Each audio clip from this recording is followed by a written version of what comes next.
हर गांव में एक न एक ऐसी जगह जरूर होती है जहां लोग सिर्फ खाना खाने नहीं बल्कि कुछ और पाने जाते हैं। हमारे गांव में भी एक ऐसा ही समोसे का ठेला था। लोग कहते थे उस ठेले के समोसे जितने टेस्टी थे उतनी ही अजीब थी उस ठेले वाले काका की बातें। शाम के करीब 8 बजे का वक्त था। बारिश कभी तेज हो रही थी, कभी हल्की। मैं सीधा अपने समोसे वाले काका के ठेले पर पहुंच गया।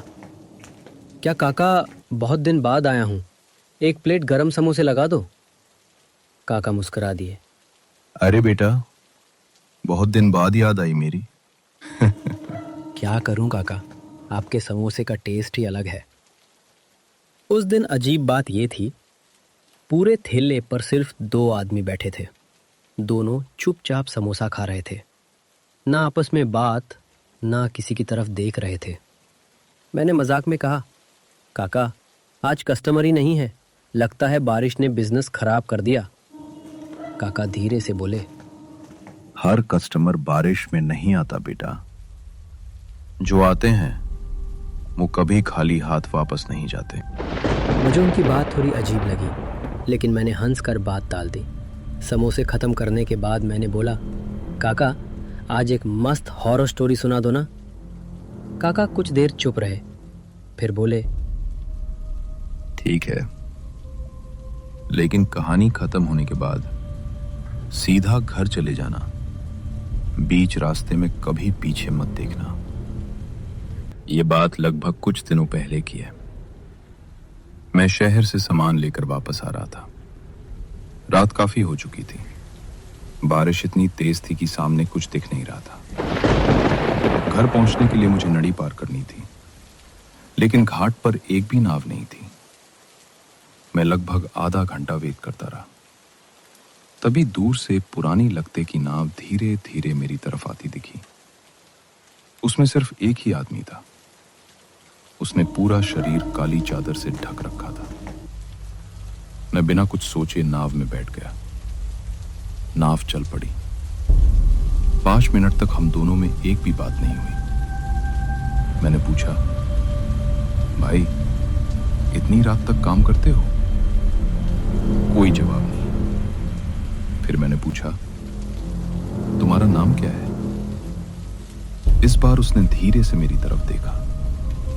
उसकी आंखें बिल्कुल लाल थीं, जैसे खून से भरी हुई हो। मेरा गला सूख गया। तभी उसने पहली बार बोला, नाम जानकर क्या करोगे?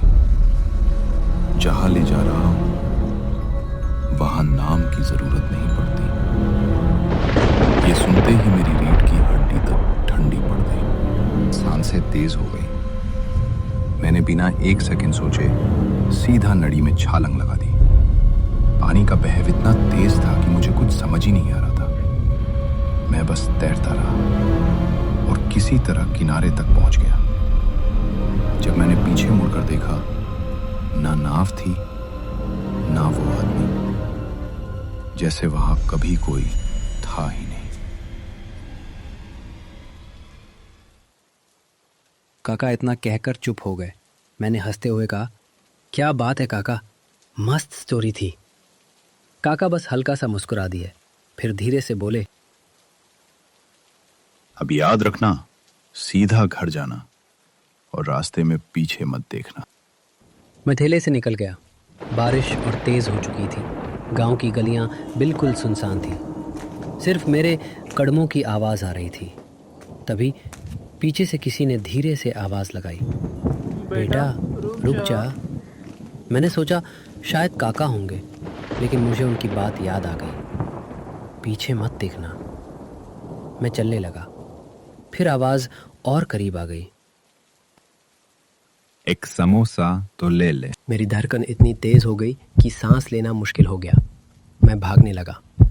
जितना तेज़ मैं भाग रहा था, उतनी ही तेज़ वो कदमों की आवाज़ मेरे पीछे आ रही थी। हिम्मत करके मैंने एक बार पीछे देखा और मेरी रूह कांप गई। वही समोसे वाले काका, लेकिन इस बार उनका चेहरा पूरा सफ़ेद था। आंखें खून जैसी लाल और पैर ज़मीन को छू ही नहीं रहे थे। वो हवा में तैरते हुए मेरी तरफ आ रहे थे। मैं जान बचाकर भागता रहा और भागते भागते कब सुबह हो गई मुझे पता ही नहीं चला। सुबह एक गांव वाले ने मुझे देखा। अरे बेटा, पूरी रात कहाँ था? मैंने घबराते हुए कहा। मैं तो समोसे वाले काका के ठेले पर गया था। फिर वो मेरा पीछा करने लगे। वो मुझे मारने आ रहे थे। गांव वाला एकदम चुप हो गया। उसके चेहरे का रंग उड़ गया। फिर उसने धीरे से कहा, बेटा, तू किस काका की बात कर रहा है? समोसे वाले काका।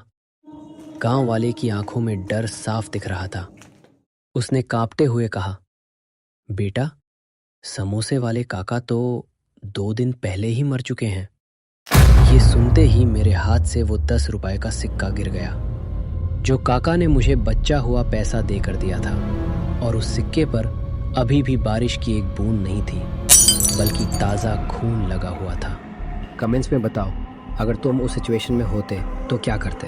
अगर आपको हमारी वीडियो पसंद आई हो तो स्टोरी विस्पर बाय धी को ज़रूर सब्सक्राइब कर देना, वरना समोसा वाले काका आपके पीछे आ जाएंगे।